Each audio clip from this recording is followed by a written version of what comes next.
Back in 1962, Agri Supplies started with a simple creed: provide good, solid products at a fair price.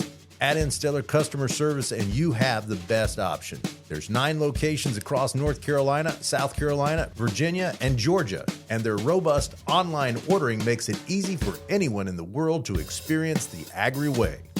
Don't hesitate. Go to agrisupply.com to find just the product you're looking for.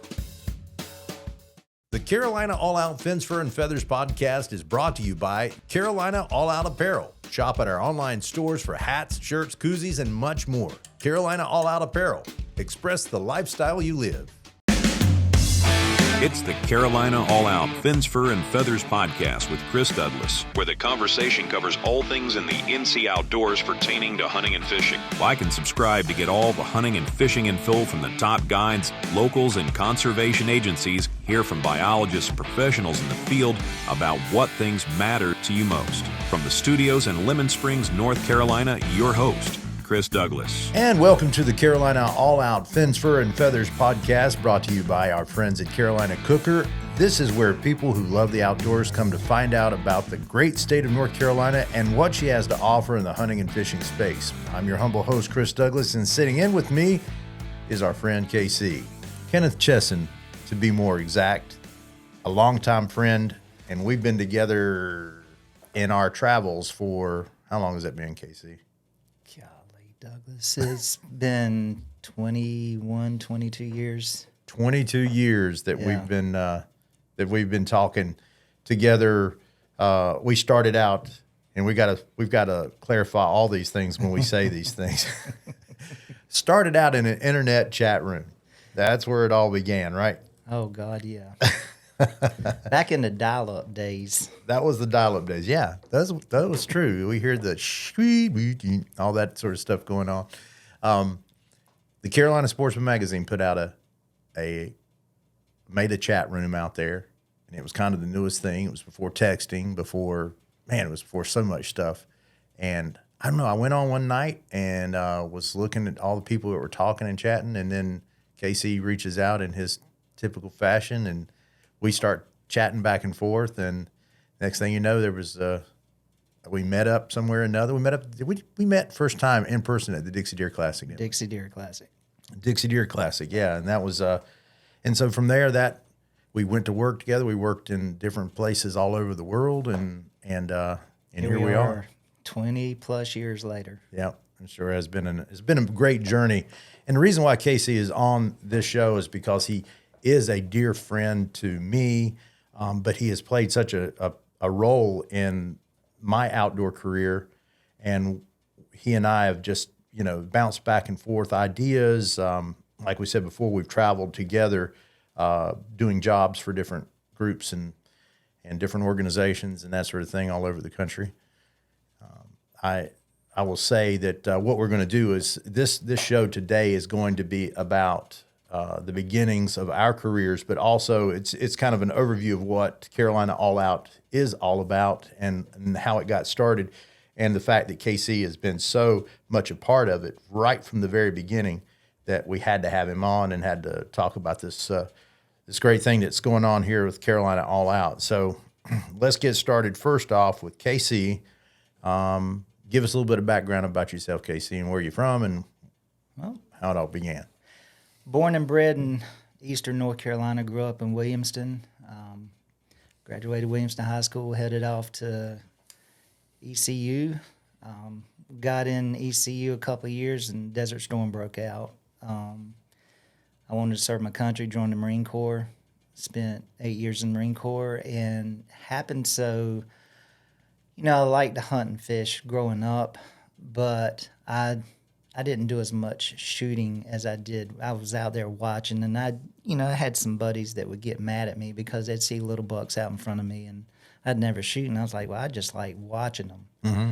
And went off to ECU, joined the Marine Corps, took the ASFAB, and they said I qualified for public affairs. And I was like, well, what is that? I thought I was joining up to shoot people. And they were like, well, yeah, we'll train you how to do that, but you're going to be a journalist and you're going to take photos and write magazine and newspaper articles. So I do my thing in the Marine Corps, and while I'm in the Marine Corps, finish up ECU with a major in English, minor in major in communications, minor in English, and I always liked taking photos from a young age, and I just started incorporating my love for the outdoors, my love of animals, trying to take pictures. And I don't know, I grew up watching the Southern Sportsman. You know, Sundays you wanted to go home after church, and that's what I wanted to see. I wanted to see that leopard, black and white, not leopard painted, zebra stripes. Zebra stripes. Yep, that zebra stripe plane run down that runway, because I knew it was time. I wanted to see what he was going to be doing that day and what he was going to be cooking. And I just fond memories growing up doing that, watching that, and it's just something that started having a burning desire. I wanted to, folks had to document wildlife. Why can't I do it? Mm-hmm. If they can do it, why can't I do it? Right. So just got that burning desire and just started, I ended up graduating ECU, got out of the Marine Corps, and just had a burning desire. How can I incorporate the outdoors as a job? Mm-hmm. Worked at a family farm equipment dealership. So, everything in the great storm of things ended up meeting you. Right. And told you what I wanted to do. And it just so happened that you wanted to do it too. That's right. Yeah. And that was that one connection. Now, along the way, Casey got married. Yep. Had 2 beautiful kids. Yep. Grown up and beautiful kids today. Oh, yeah. Very fortunate guy. We're both very fortunate. We both have a boy and a girl apiece. Yep. And so from there, once that's all with the family man and all the stuff that you've got going on now, we've met. Now we're communicating. I'm in the middle of starting the process of traveling. Got picked up. Well, not to get too far into my stuff, because we're going to put a lot of time to what I did and on my side. But this is about KC, this one. But I went through my process. KC was over there going through his process, and then as things were lining up, we got to go out and do what was the first gig we did? Mexico? Was it Mexico? Mexico. Yeah, we went out to Mexico. No. I take that back. It was the kids hunt in Texas. Oh yeah. The kids hunt in Texas was the very first, and then we went to Mexico the same year. Yeah, that's right. So we went to Mexico, Mesquite Grove. We were out there with the Whitetail Adventures crew back in the day. It was a show that we were producing, and so that was a very interesting time, and learned a lot from there. And I think I don't know, when we came back from the Mexico trip, we were in the middle of production, so KC was back at work at the family. Yeah, you were still working. Yeah. You were at Chesson and Sons at that time. Yeah. Yeah. So from there, let's talk about all the places we've gone. KC, you tell them, of course, let everybody know about what you ended up. You were working some with Bub and Kelly back in the day. So Bub and Kelly, talk about that. Let's see, started out really, worked with Bub and Kelly Outdoor Moments, and working with Bass Pro Shops, and Ralph and Vicky Archer's Choice, and just, hitting anywhere I could. I was a freelance, and as a freelance, you can pick and choose, and it's a very small industry. And if your name gets out there, and if you're any halfway decent, folks will call you and say, "Hey, we need work." So I've been fortunate enough to, in the good old days, February, your phones start ringing, and you could line stuff up throughout the fall. So yeah. So maybe this will help people understand. Now we're talking about in the time frame that this was going on. This is early 2000. This was like, I think when we started talking, it was in 99, maybe something like 98, 99, somewhere around in there. And so if anyone's listening to this of an age that would remember, that was the breakout time frame of Outdoor Channel.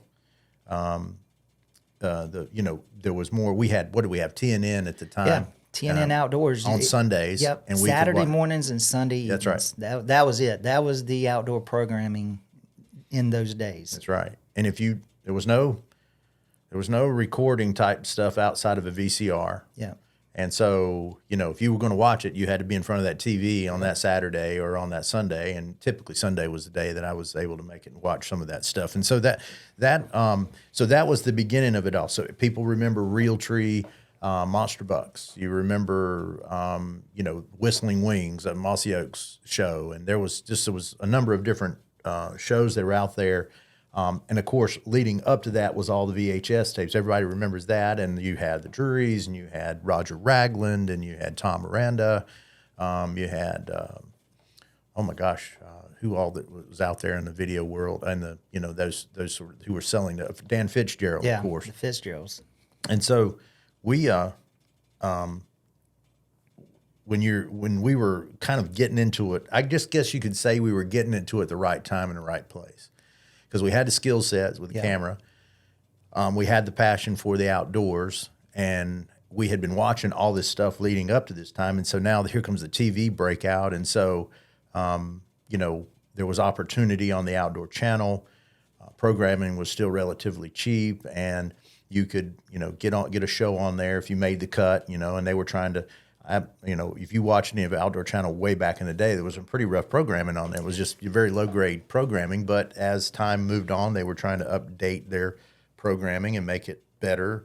And so, we were kind of on the cutting edge. I will say, I'm not bragging on myself, but we were watching it. We had the latest and greatest training, and when it came to camera work and, the new styles, and we were young and energetic, and all that sort of stuff came into play. So we were kind of right there on the cutting edge. I mean, we were in demand, if you will say. I never, ever in my career, and I don't think Casey ever did, advertise outside of a business card. Never had to beg for a job. It just, once it started, the phone started ringing, and you would actually have to turn down people. And it's kind of funny. You probably got the same thing. I'd get calls. I remember after being in it a few years, guys wanting to start a TV show. Hey, I'm starting a TV show, and your name come up, and they'd give you the big spiel, and then they were like, well, we're going to Texas and wanted to see if you could join us. And you'd say, yeah, I can go, but my day rate is, and then there'd be radio silence. Yeah. And they were like, well, we were kind of thinking, you just want to go see Texas. And I'm like, been there, done that a lot. That doesn't, seeing Texas doesn't pay the bills. No. No, it didn't. We had children to feed. We had wives to keep satisfied, and mind you that we are on the road.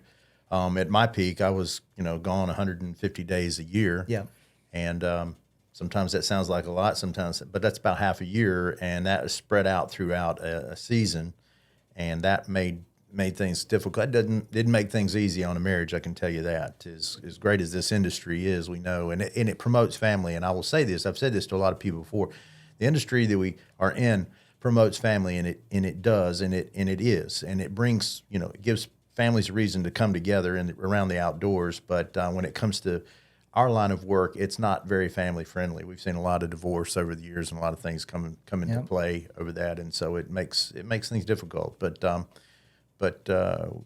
we're testament that if you love your family, that things are going to work out. Oh yeah, things will be absolutely things will be good. And it, kind of along that track, it's tough on the family. But I remember, I'd had it down, so much traveling over the years, had it down to a T. I could leave my house in Williamston 4 hours before a flight, park the vehicle, get on the bus, get all the camera equipment checked in, be at the gate and have 30, 40 minutes before boarding. So, barring any major slip-ups, hiccups, that was kind of good. But a lot of the flights were out of Raleigh, 5:30 a.m., 6 a.m. in the morning, so that put me leaving anywhere from 1 o'clock to 2 o'clock in the morning. So the night before a trip, I don't know how you did, Douglas, but I'd have the regret. Why am I doing this? Get in the truck and you're heading there, and it's like, why am I doing this? Just why? Just why? But, get on the plane, get to where you're going, get in your element, and then you're good. But, folks, I've told folks that over the years, they're like, you're crazy. You've got the best job in the world. Yeah, still a little regret there. Yeah, it's a job. Yeah. And we're nothing special because, men for eons have been leaving the family to go to work. Yep. Go to war. Yeah. to go to the mines, whatever it might be, to work, to provide. And so, I felt like that. Sometimes I would ask myself the same question. I don't know a cameraman out there who didn't ask himself that at some point in time. Yeah. And, I'm very grateful that we had the skill set. I mean, it was one of those things that I knew I had the skill set for it. Yeah. And I don't know if I sure couldn't be an accountant. I'm terrible at math. And so I knew that wasn't going to work for me. And I just could not see myself punching a piece of metal repetitively day in, day out inside of a plant. Nothing wrong with that. I have all the props in the world goes to the people who are able to do that and do that. And we need it, and we need you, and we thank you. And we know a lot of those guys support us here at Carolina All Out because they watch our show, and those guys working third shift are out there hunting and fishing all the time as soon as they get off work, and any time off. That they are out there going after it. That's who we represent. And, we look like we had a great job, and it was an awesome job. It is an awesome job, but it is a job just like everything else, and we want to do it to the best of our abilities. And so that's what makes, the show what it is today. So I'm very grateful for that sort of thing. But anyway, not to pull away from that, what KC, at that point, KC, let's talk about your days at, let's talk about your days at Bass Pro. You got picked up, and how that all began. Well, days of working with Whitetail Adventure, Brenda Valentine was the host, and kind of got an into. Dave Appleton was looking camera guys to send out on trips, so I started working with them, filming hunts, and they started a youth show. John Paul was coming through, so I got hired. To go out with John Paul a lot and those kids. That was Generation X? Next Gen. Bass Pro Next Gen. Okay, so I'm going to stop you there. Go back to, you made mention of Dave Appleton. Let everybody know who he is, because these names they probably won't remember, and John Paul and all those. Yeah, Dave Appleton, he was head of production, lining up camera guys and all at Bass Pro Shops, and he was the big dog at the time, and he was scheduling everybody, and great guy. Excellent guy, and he got to sending me out on trips, and John Paul, Johnny Morris's son, was coming up through the ranks, and he of course was going to be on the show, and he absolutely loves the outdoors and loved to hunt and fish, so they would send me out a lot with him. We worked well together. I had children that were close to his age, so I kind of felt like going out there, the father figure, hey, John Paul, you're going, but it was always fun hunts. We, went all over the country and got to do fun things. And then Bass Pro also had a show. They were playing with, different camera angles, 2 cameras shoot everything live. And I was part of, getting that started for them. So it was just, like you said earlier, the things were changing, and looking back, it's kind of crazy how we helped the TV industry with different things. Yes, I mean, we can say that our fingerprints have been on, especially on the TV side of the industry. Our fingerprints are there, and that's not bragging. That's just because we were there. Yeah, we were there. But I got to say, I'm going to stop KC, and he's talking about the kids and him working with Gen X, and that he gets, he can work with that. I'd say that's probably KC. This is a friend talking about my friend, that KC truly has a servant's heart. And I say that without getting choked up, because he is that kind of guy. He is there to help. He is there to put his effort into what's going on in front of him right there at the time. And he enjoys helping people. And the fact that he can get along with just about anybody, I mean, you'd have to really be rough on Kenneth for him not to get along with you. And that has given Kenneth part of his career that he's had and kept him as a mainstay in the industry. I mean, we're just only touching the tip of the iceberg. If you knew where this guy has gone, where he's been, who he's worked with, and we'll get into some of that, but, it's not about name dropping here. It's about the man himself and what he's been able to accomplish out there, because of his skill set and because of his attitude. And that's part of what you just can't teach people. We get people to come to us all the time and say, I want to be a camera guy. I want to do what you do. Okay, great. I'm glad you do. I wouldn't necessarily recommend it, but, I'm glad you do. But this is where the part that keeps you working, because if you're not getting along with people, you're not working with those people again. If you're not, if they're bringing you into their confidence and you are talking to others about what they brought into your confidence, you're not working in this industry very long. And so we've learned that. There's a few things that we know they'll never be known, and that's just the way it is. And that's the way, and I learned this myself as well. But it comes naturally for Casey. To a degree, I guess it's come naturally for me. And so here we are at Casey's working for. We're talking Johnny Morris. This is the owner of Bass Pro Shops and working directly with his son. He's not going to let just anyone work with his son there. So KC was brought into the confidence, into a circle there, and that should tell you a little bit about the man KC. And so I'm sorry to just cut in, but I wanted to make sure everybody understands that. Oh yeah, and the Bass Pro days, it was a fun run. Great folks. Actually, I grew up with the pro staff, watching them on TV, and here I am sitting there working with them, and you're getting to see them. You're going to a hunt camp; it's just you and them, and maybe a guide there or a couple other hunters. So you get to know them one-on-one, and they're great folks. They're just they just got fortunate enough to be able to hunt and fish in front of a camera. So right. I was kind of nervous about Folk Rod out of the whole crowd. Folk Rod was a legend for us. We came up watching him. Yeah, and it just, I didn't know if our personalities would match, but he was no problem, funny, full of, he always liked to play jokes and all.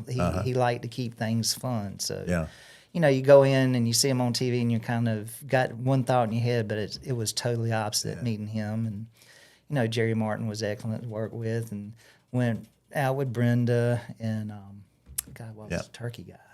Walter Parrott. Walter Parrott. Yeah, I mean, for anybody listening and know these names, I mean, Casey just mentioned a number of names from back in the day. You're talking about Brenda Valentine, who considers herself the first lady of hunting, and we worked directly with her. I did, as she was the co-host for Whitetail Adventures. It was actually Whitetail Adventures with Brenda Valentine. She was the host of the show. And so we worked directly with her. And from that, Casey says that he ends up into the redhead world, or the Bass Pro world. And then Jerry Martin, besides, Mr. Morris's son, John Paul, now you got Jerry Martin, who's second in command. And then Walter Parrott, who, if anybody kept up with the turkey world back in the day, Walter was the man. He was the man. Could call like crazy. He was the man. He was excellent. I think he was part turkey. Yeah. He did a lot in the turkey world, developing calls, and I don't know how many grand national championships he won. Let's talk about, you also worked with Alan Treadwell. Yep. Treadwell was younger than I was, and he was more my age, and we got along great together. Excellent shot. Excellent shot. He was, see that man shoot with a shotgun. He could work it. And me, him, and that's back when we were doing the 2 camera angles, when I went out with him a lot. So he had a friend that lived close to him, Matt. So Matt and I would go out on a lot of deer hunts and bird hunts together. Right. So it just always fun, never a dull moment. It lively, just thankful to be there, just happy. It's always a fun time. Dave calls and say, "Hey, got to hunt with Alan. I need you to go out with him and Matt." And yes, sir, sign me up. I'm there. I am there. That was another part of the equation, always being ready to go. Yep. And able. Yep. Good thing I had military background, military training, because I have, over the years, I have gotten home from a trip from Africa and got called and was back on a plane, headed back that way just a couple of days later. So you just never knew when, because stuff was always popping up in the heyday. And these were the heydays of hunting. They were. Yeah. They were, absolutely. I mean, it was when there was so much happening at that time frame, and we were right in the middle of it. Well, look, we're going to a break, and we are going to be talking more with Kenneth Chesson here at the Carolina Allout Fins, Fur, and Feathers podcast. We'll be back after these messages. You are in too deep with nowhere else to go. Keeping up with Carolina All Out is easy. Check us out on Facebook and Instagram. Like and follow to keep up with the All Out crew and our friends with posts, stories, and reels that will inspire you to get outdoors. There's some things in life that just makes you feel good when you see it. And something cooking in an old black cast iron skillet does it for me. There's nothing like it. And if it does it for you, then my friends over at Carolina Cooker have just the equipment you need for outdoor cooking, camping, kitchen accessories, and food processing. Check out carolinacooker.com to order from their huge selection and also find a store near you that carries the brand born in the Carolinas. Carolina Cooker, tools, cooks, legends, you create the tradition.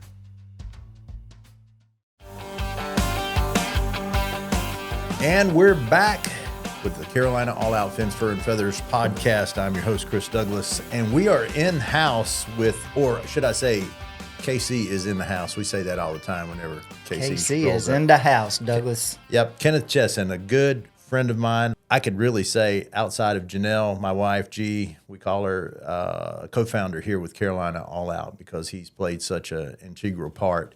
KC is a producer and cameraman by trade. Spent many years in the Marine Corps.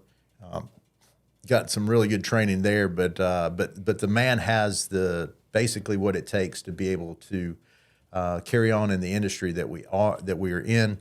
And we went over a few things there in the earlier part of the podcast about the attitude that it takes, the training, of course, and the willingness to be a little bit uncomfortable on a fairly regular basis, because we have been uncomfortable all over the world, from desert heat to blistering cold in the Arctic to, just wet, rainy in the Northwest. I mean, it's just always something, always something there. But back to KC and what he, what his world has been and his accomplishments. So once you were at Bass Pro and you went through that for a number of years, of course, you're still getting some calls from here and there. Right. I'm trying to think when you did your first gig with Tom. I'd been working with Bass Pro about 7 years, and you had been with Miranda for a season, and he was starting to produce other shows. Right. So that's when you called and said, "Hey, think I got it. Got some work for you coming up this fall," and Tom called. And about that time, I'd also started kind of working with Ralph and Vicky too. So 7 years with Bass Pro, and then it really hits overdrive because Ralph and Vicky and Miranda, you said you stayed gone 150 days 1 year. I was thinking a while ago, there was 1 year that I stayed gone about that time, maybe a little more. And I forgot, it was very few days I saw weather over the 90s that year because, when you start doing those high adventure hunts, you're starting off in New Zealand in March, and then you do the New Zealand gig and then come home for a few weeks, and then you start hitting Africa and doing those hunts. And it's, Southern Hemisphere, it's their fall and winter time when you're over there. And then that's exactly right. You hit, when you come back starting the North America run, it's elk season. So the time slips away fast. It does, yeah. For if you want to know a little bit about the outdoor industry, if you're doing all parts of the outdoors, when you're talking about the northern and some southern hemisphere, just like KC said, the seasons are opposite one another. So whenever it's spring here, it's fall there. Whenever it's winter here, it's summer there.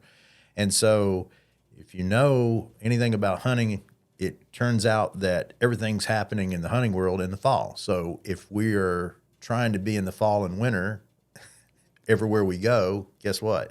We're never in warm weather here. Yeah. So I remember one year in specific, I'm trying to think what year it was, but I said, I don't think I haven't experienced anything over, very hot at all because we stayed in cold weather. I said I was cold. I was tired of being cold that year. I remember specifically saying I was tired of it. And I know, all my friends were like, what are you talking about? They just can't fathom the concept of, it gets warm here pretty early on and stays, basically up into October here in North Carolina. But, I remember one May I did a polar bear hunt, and the temperatures were 20. The warmest it got was about 22, 24 below, and it got down into 50 below, and that's not even including the wind chill. And you're leaving 50 below temperatures, get on a plane and fly into Raleigh, and it's 90 degrees. Now, calculate that. As soon as they open the doors to the plane, I am sweating because I've been, basically freezing my butt off the past 3 weeks. Right. It's just... Yeah, it's a little bit, it takes a little bit to get used to. And, yeah. Once you did, so tell everybody real quickly your first gig with Miranda, because that was a pretty significant. Oh, deal. Very significant. Now, I went with Miranda. It was game trails at the time in Kentucky, and we went on a whitetail hunt. And he wasn't feeling good. He was actually sick, but he's still getting. Just because you're sick doesn't mean That's that right. you can sit in the room. But it was opening day. We got there, got a little footage of the deer and velvet, and gosh, you talking about monster bucks. That place Game was trails back full in the day. of them, and it's right on the Ohio River. And we went in that morning, sat in the stand, didn't really see anything, and so we wanted to get back in the stand early that afternoon, and it's the first day I've ever worked with Miranda sitting in a tree stand, and for folks that are not really familiar with it, I'm basically sitting above his shoulder at a 45-degree angle, so I can get the camera around and film. The goal is to be over his shoulder and film him, go from him zooming into the target animal that we're after, and get it all in one clip. Mm-hmm. And that's the goal. So I'm facing the woods, and we're kind of sitting on the edge of a alfalfa field, and I get the look, and it's getting late, not quite dark, but we're in what we as the hunters call the golden hour. Animals get up and start walking, and I see some feet walking our way, and I lean over and say, "Hey, Miranda, I see something coming." Mm-hmm. And I'm sitting there looking, and when he comes out, I'm like, "Oh my God!"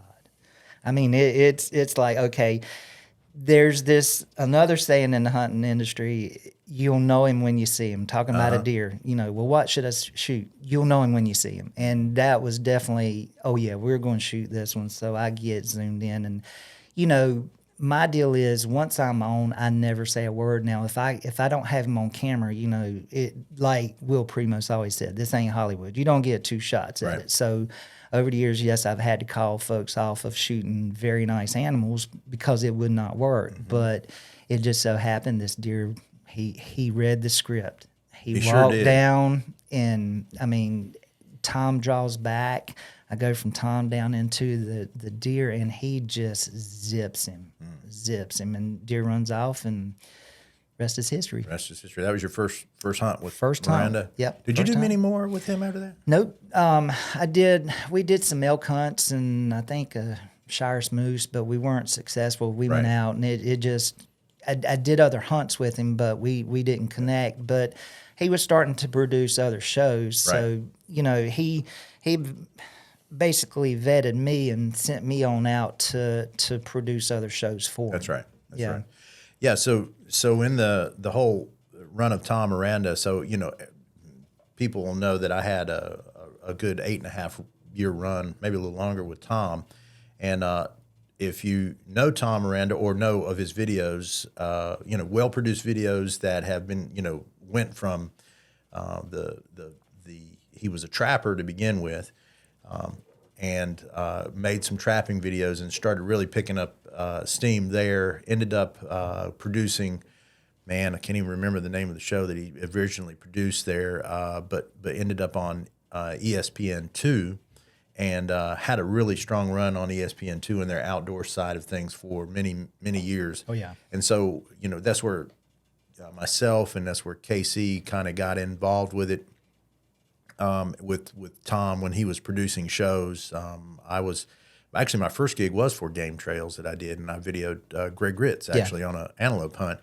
And from there, my reviews were coming back from other hunters to Tom because I didn't work directly with him. I was just being contracted with him. And then, of course, KC, whenever Tom asked me, he said, hey, do you know any other producers? And I was like, yeah, I got a really good friend of mine. I think he'd work out great. And so Tom's like, I need somebody for this shoot. And so KC went down and did a bang-up job. And, I mean, over the shoulder.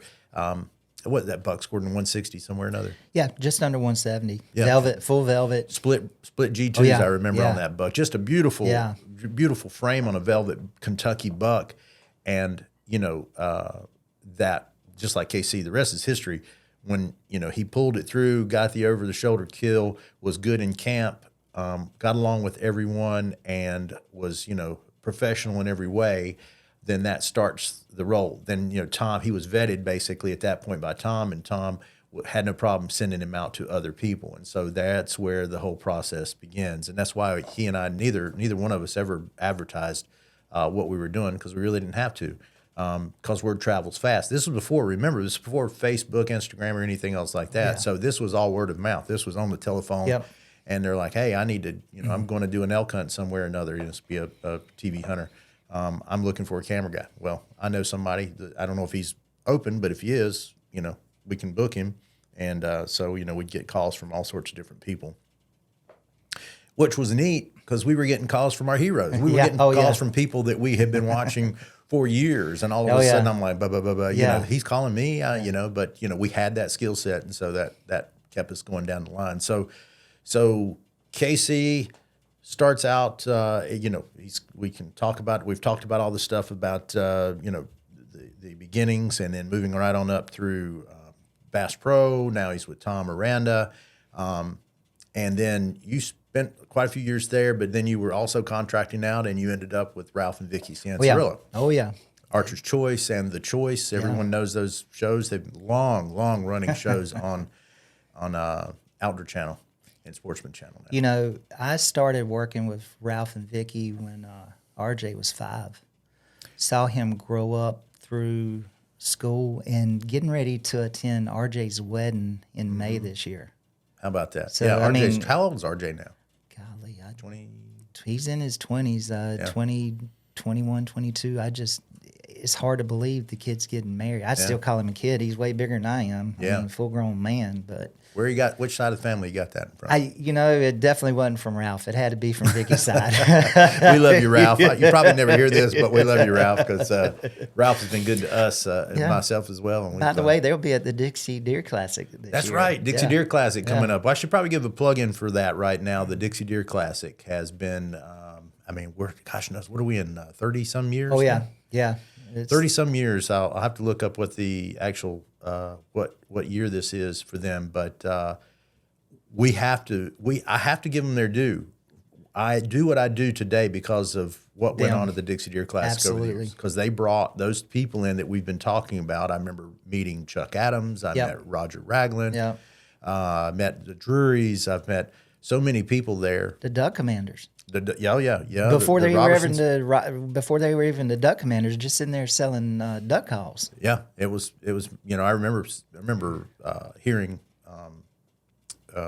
Phil for the first time. Yeah. Went and sat down and listened to his thing, and I was just amazed. And heard him do his witness about the Lord, and I was like, oh man, I didn't have a clue. It doesn't look like this guy would do this. But, absolutely. But yeah, it was pretty amazing. So.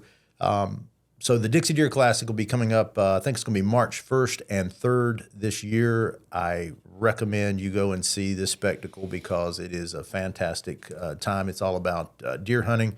And, there's a lot of other stuff that's going on because you're going to hear a lot of squawking out there in the Jim Graham building with lots of turkey calls. You're going to hear some duck calls.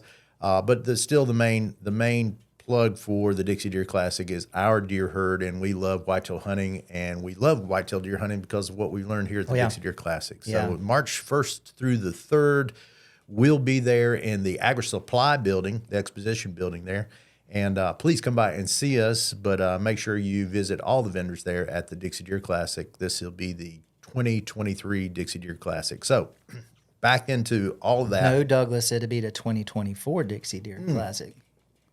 My apologies. He's exactly right. It is the 2024. I'm a year behind always. It seems like I should be a year ahead because we're always producing for the year ahead there. But So we're talking about the things that we have experienced, that Casey's experienced. Spent a lot of years now with the Ciancerillos. You did all over. You were New Zealand. You were everywhere. Oh yeah, all over the world. You know, Miranda sent me all over the world. That started the high adventure hunts, and they just, when I won't gone for Miranda, I'd go with them, and you know, just seen some awesome places. South Island, New Zealand, doing them red stag hunts, and they do a bear hunt off of Vancouver Island, and it's just phenomenal because every 3 years they go out on a boat, and we'll do it from a boat, just live on the boat and catch crab and prawn and go bear hunting, and it's just the life. That type of Northwest hunt is, I've done it, and it's really quite fantastic. Oh yeah, and they've shot some beautiful bears. I mean, you wouldn't think they'd get that big in that environment, but they've shot some dandies up there. Island bears tend to be on all fronts, because of the food source there. Tend to be quite good, but you know, again, we're talking about the things that you've seen through your career, and we started naming them, and I don't know how many of the North American species that you videoed over the years. Ooh. Have you done a count on that? I want to say I was up about 18. 18. Yeah. That's fantastic. Yeah. So for people who don't know, there's a list of North American big game animals out there that have been kind of a consensus has come together that they are the subgroups or subspecies of animals that if you take them all, I think it adds up to about 29 animals. And so through Casey's experiences in the field, now, you know, that's not talking about African big game animals. It's not talking anything about that. And it's not talking about, you know, anything in Europe or New Zealand or anything else like that.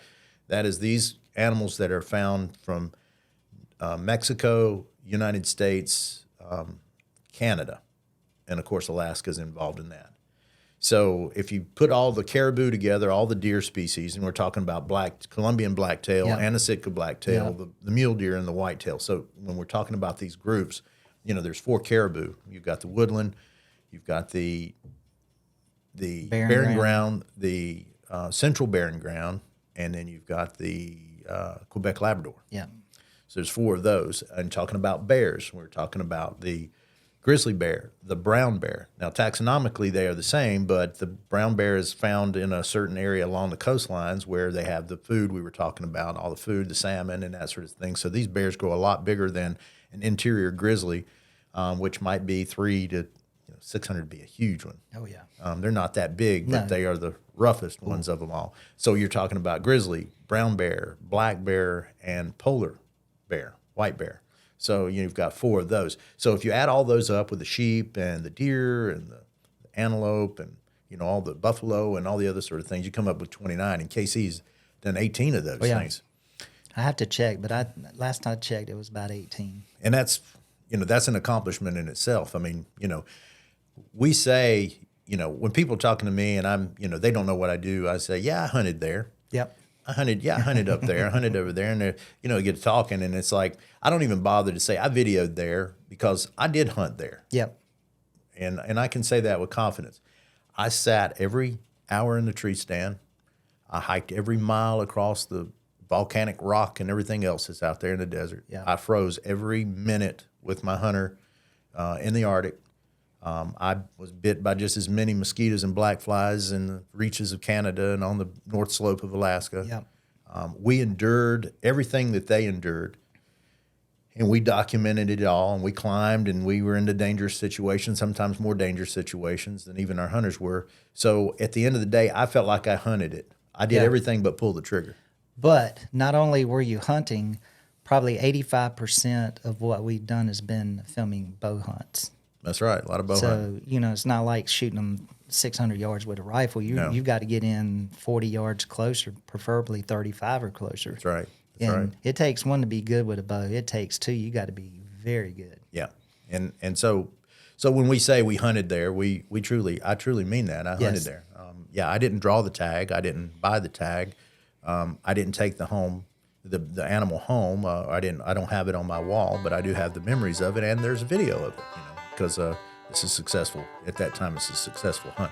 And we've had maybe, I don't know, just as many unsuccessfuls as we have successfuls. Maybe. Yeah. Oh, yeah. There's a lot there on that.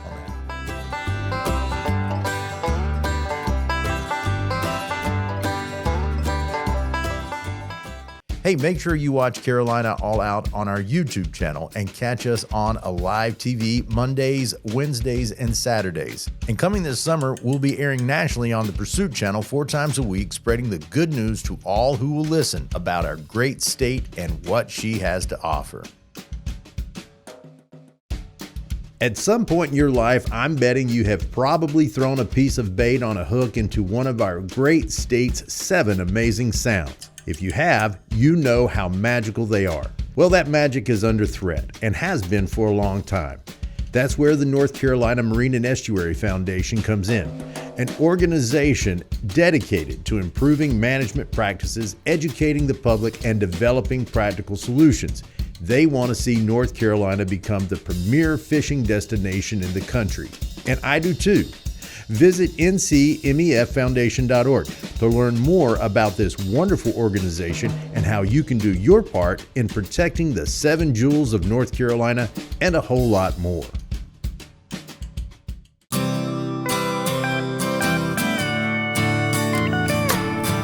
So, getting back to what Casey's got going on here, he's been through all of this. Now he's with the Cianciarillos and spent a lot of time with them. Yeah.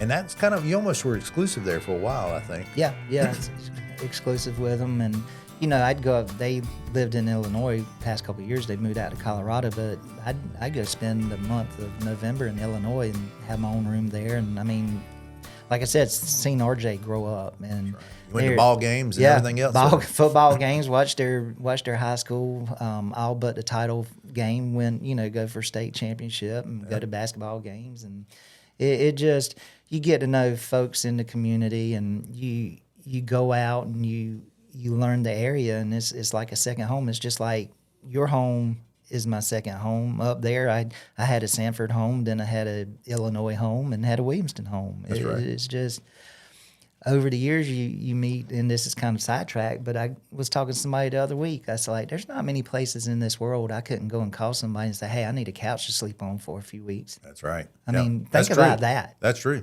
Yeah. Yep. More so than me. Oh, yeah. Yeah, you have that. And that's a testament of who Casey is, and people just welcome him. Once they meet him, it's not long before Casey's family with whoever he's with, and that's very important for what they for a cameraman in that regard. Yeah. So now we're getting up close to, in that time frame, we're getting up close to. Well, you still do some stuff, a few things for them. Still work with them. It's RJ has gotten of age. He's starting his own show, and he's getting ready to get married. So they're more self-contained now. Ralph films Vicky, Vicky films Ralph, and they've got a producer that films for them also that has moved out to Colorado with them. But when they get in a bind, they'll give me a call, and of course, yes, I don't film as much as I used to, but I still get out there. Right. Well, so you recently, I don't know how long ago it was, you started working for 5 years. 5 years. 5 years. Doug Koenig. For Doug Koenig. Yeah. And for those who don't know who Doug Koenig is, if you talk about the Bianchi Cup, or if you're a shooter, if you love shooting pistols specifically, that cat is like Superman. You rather fight him than have him shoot at you. Yeah. Because it doesn't matter what, as long as it's got gunpowder. Yeah. He's deadly. And he's 19-time Bianchi Cup champion this year. We're going for number 20. Wow. I think he'll get it.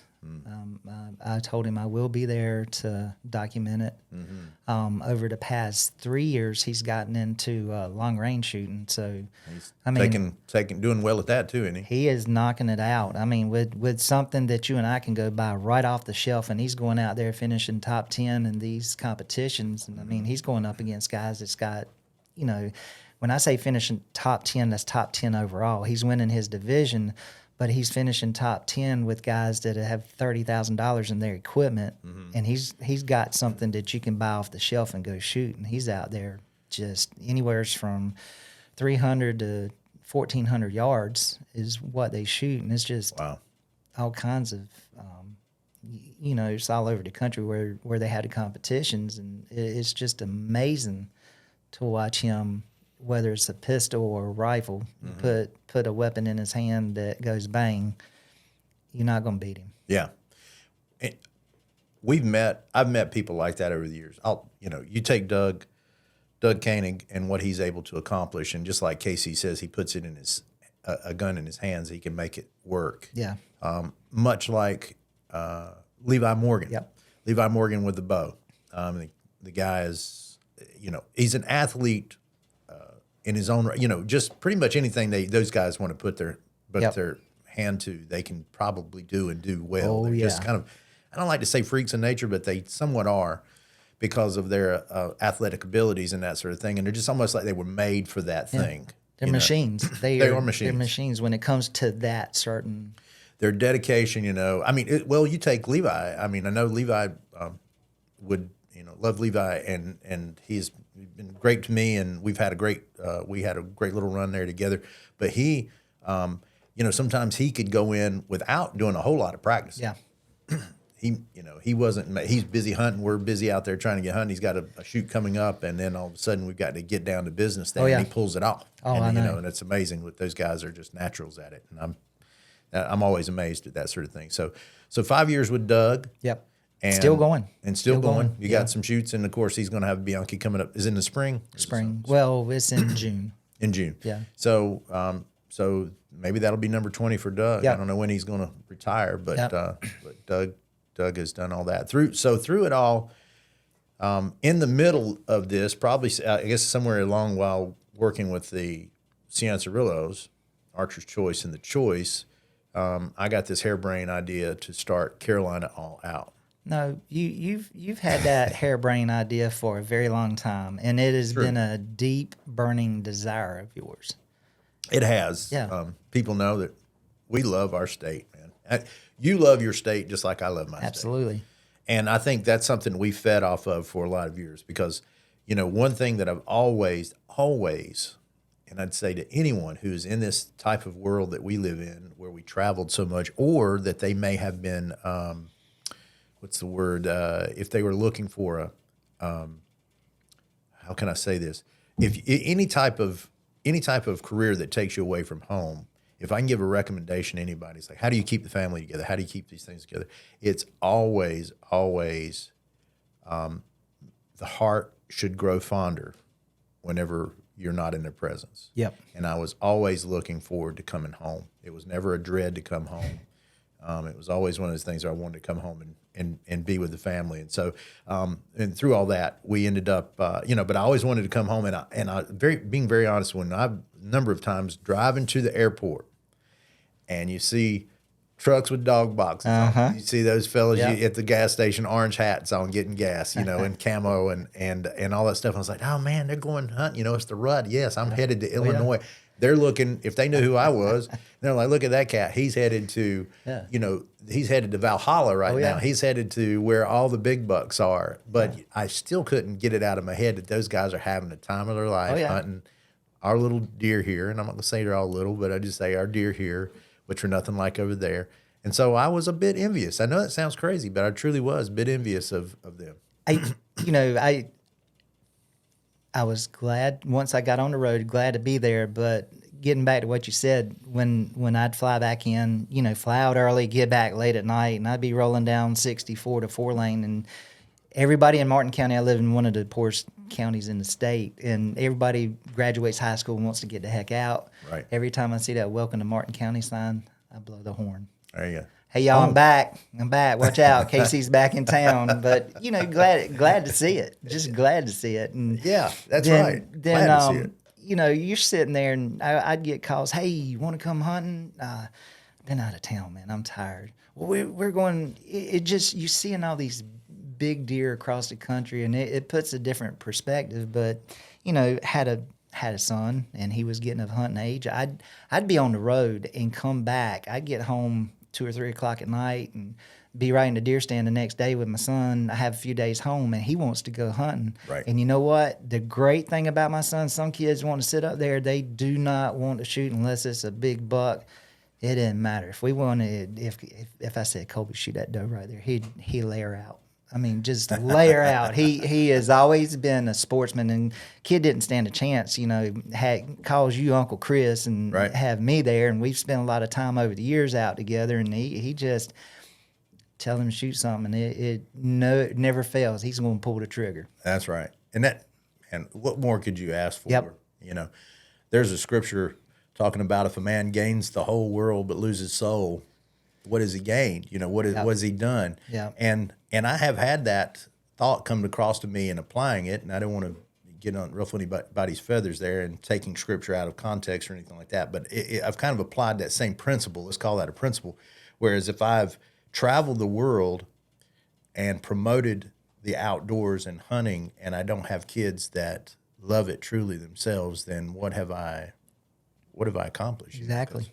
Yeah, Absolutely nothing. So living by that sort of thing, and we'll talk. I know I'll be talking more into our world here of Carolina All Out and what family means to us and all that sort of thing. But I can tell you in future episodes about the mistakes I made with my son, with Hayden, Yep. and just too much pressure. And basically, that mistake is putting too much pressure on the moment because I was in for a short period of time and was going to be leaving, and I wanted to make sure that he, got the full experience. And if there was one thing I could have done, he doesn't care anything so much about deer hunting now. He's kind of warms up to it and tells me he wants to go kill one, but his thing was ducks. And the reason why Hayden loves ducks and waterfowl is because he can talk. Yep.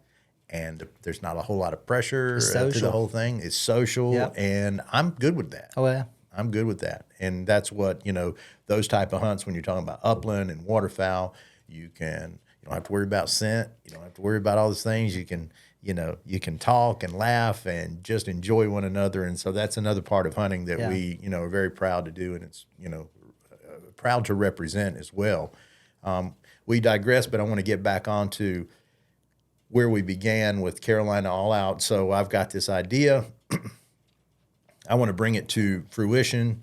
And KC says, this is a good idea, Chris. You need to do it. You need to do it. And KC says, I'm here to help you do it. Any way I can. I'm here to drive you. I'm going to make you do it, Douglas. That's right. He was. Make you do it. He was right behind me. That servant heart coming out. He's like, man, I can see this thing happening. KC, could see things going on and see it before it was even I can happening. see That faith that he has there. So, Yeah.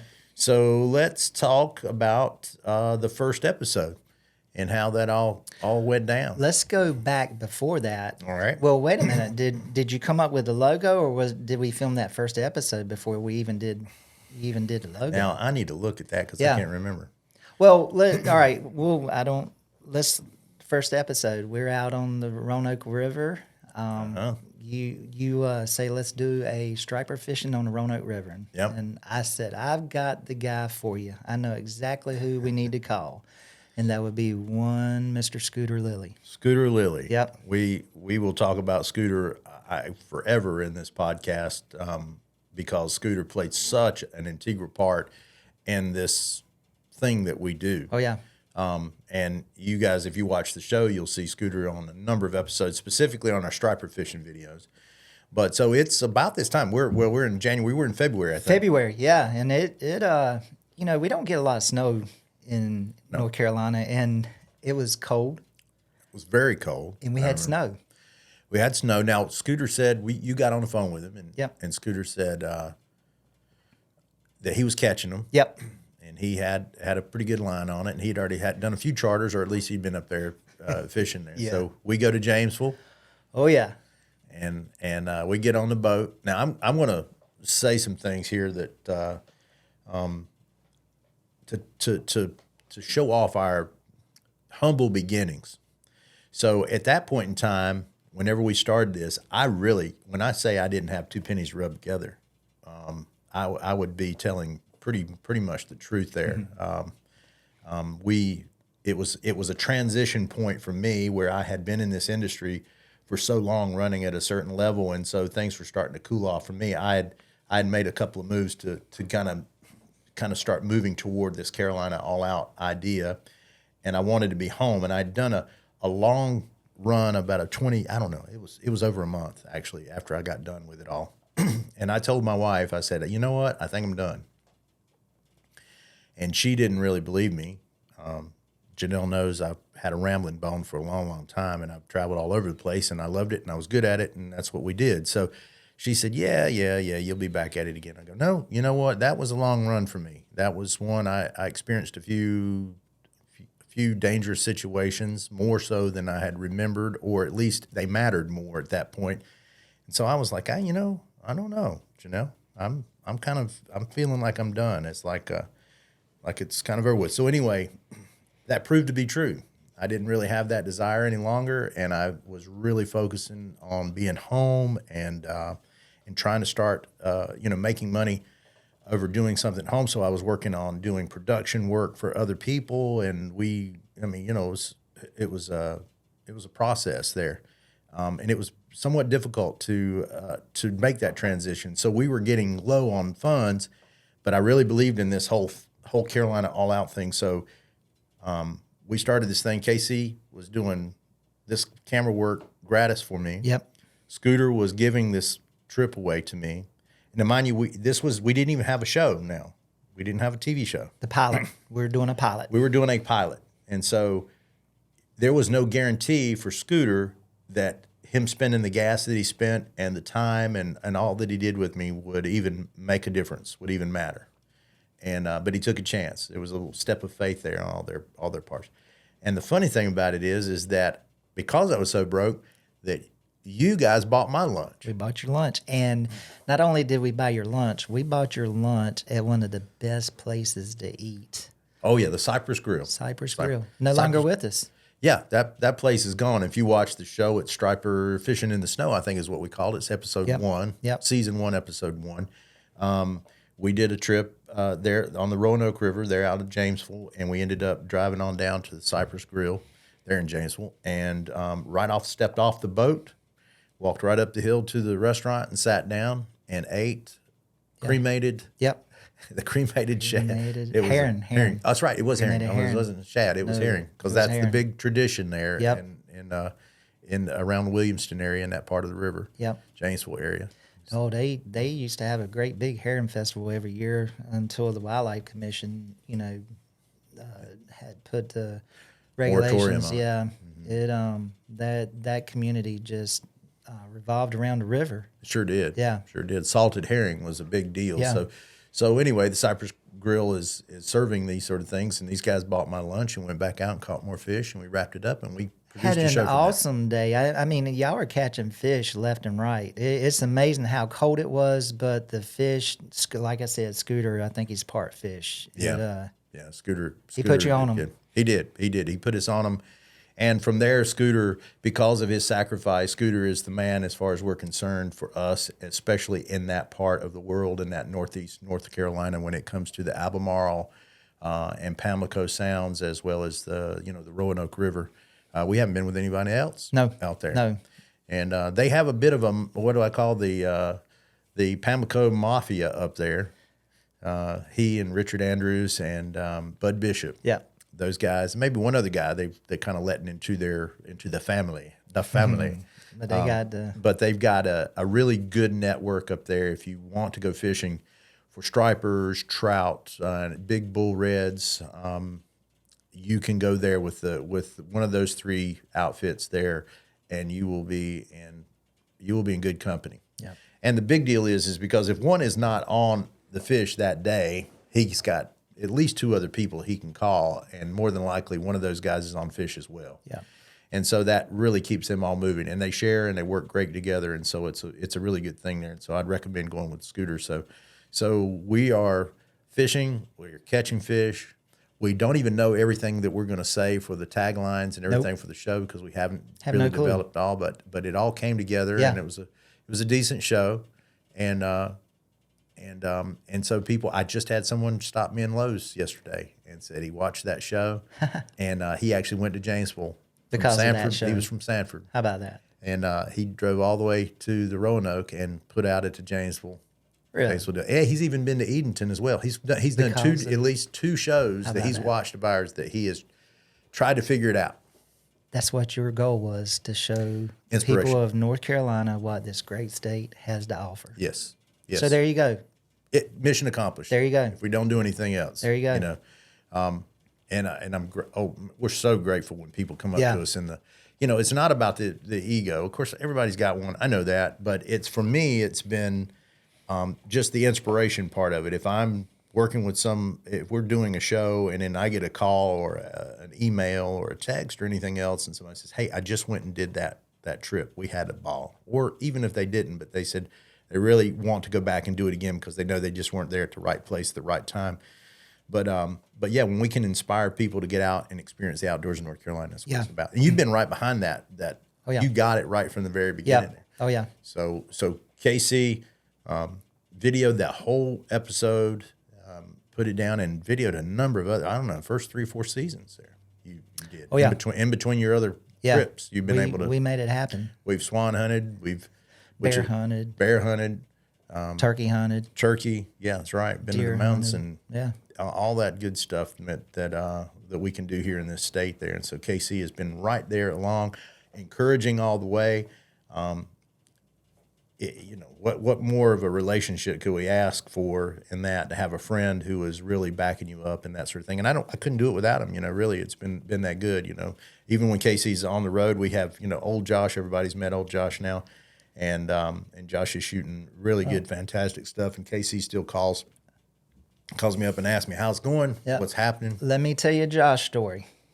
Mm-hmm. Oh, Josh. I've known Josh and his dad for a very long time. And at the Dixie Deer Classic every year, we had one of, it used to be called NC Deer chat room, where a bunch of guys, we just decided one year to start getting together for a dinner. Mm-hmm.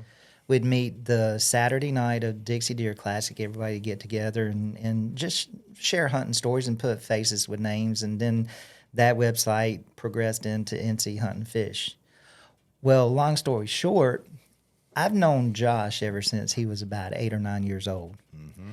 And I would sit at the table with him and his dad, and we'd sit and talk. And I think it was the second year we sat there, and he said, "I want to do what you do when I get old." I said, "Okay, Josh." I said, "Here's what you do. You go to high school, graduate from high school, then you get your college degree. Then you give me a call." Well, old Josh went to high school, graduated high school. He went to East Carolina. And a few days before he graduated, Josh gave me a call. I said, "Okay, I'm going to hook you up with a fella by the name of Mr. Chris Douglas." And actually, you met Josh on a couple of occasions at that dinner. Sure did, yeah, because we were there at that event So as well. that is a success story right there. Because honestly, I've helped 2 folks get in the filming industry. Most folks I wouldn't. A couple of them that wanted to try didn't work. But those 2, one by the name of Dan Thorstad. Oh, yeah. And old Josh Lawler. Oh, Dan's a Dan, legend in his own cameraman. right, isn't he? Oh, right. Great. Yeah. Both of them great guys. Josh is knocking it out of the park. Josh is a great producer, great camera guy, great editor. He is the total package. Yeah, he's a great outdoorsman. Yes. Oh, he's the total package. You couldn't have gotten any better. I mean, I agree. I mean, for someone who has been here in North Carolina his whole life, and his formative years of hunting has been all North Carolina. Yeah. And now Josh is, through me, he's heard enough of my stories and my encouragement to experience some other things. So we're talking about doing some out west stuff, Midwest stuff, and he's looking at doing those things on his own public land.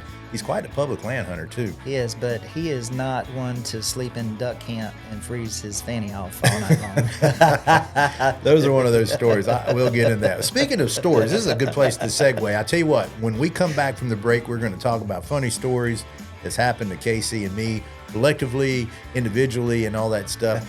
Hang around for the Carolina All Out Fins, Fur, and Feathers podcast. I'm your host, Chris Douglas, signing off, and we hope, as always, you make our state your next adventure.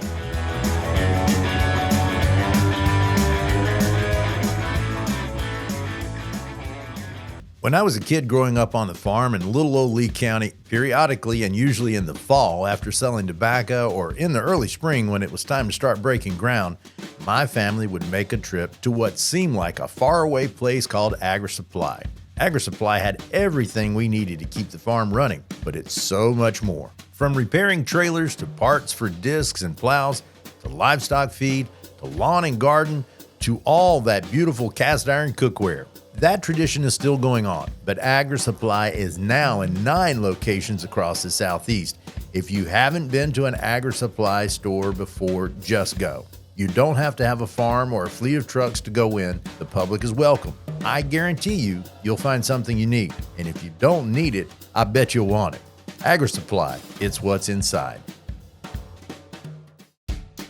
At some point in your life, I'm betting you have probably thrown a piece of bait on a hook into one of our great state's 7 amazing sounds. If you have, you know how magical they are. Well, that magic is under threat and has been for a long time.